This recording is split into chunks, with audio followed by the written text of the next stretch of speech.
Ötən gün 26 yaşlı İmişli rayon sakini Ramazan Rafiqoğlu Məmiyev dəm qazından boğulub. Hadisə onun Bakı şəhərində kiraya qaldığı evdə baş verib.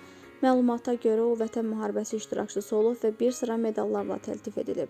Mərhum Qazaxıstanda çalışırmış və bir müddət öncə Azərbaycana sənədlərini qaydasına salmaq üçün gəlibmiş. Ramazan Məmiyev İmişli rayonunda dəfn olunacaq. Faktla bağlı araşdırma aparılır.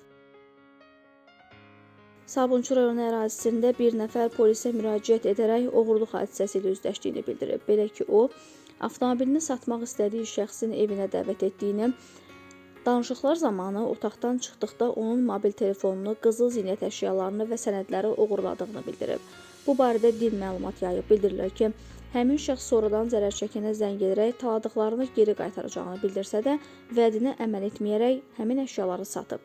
Sabunçu rayon polis idarəsi 15-ci polis şöbəsi əməkdaşlarının keçirdikləri tədbirlərlə əməli törətməkdə şübhəli bilinən, əvvəllər oğurluq və narkotiklə əlaqəli cinayətlərə görə məhkum olunmuş 50 yaşlı şəxs müəyyən olaraq saxlanılıb. Araşdırma aparılır.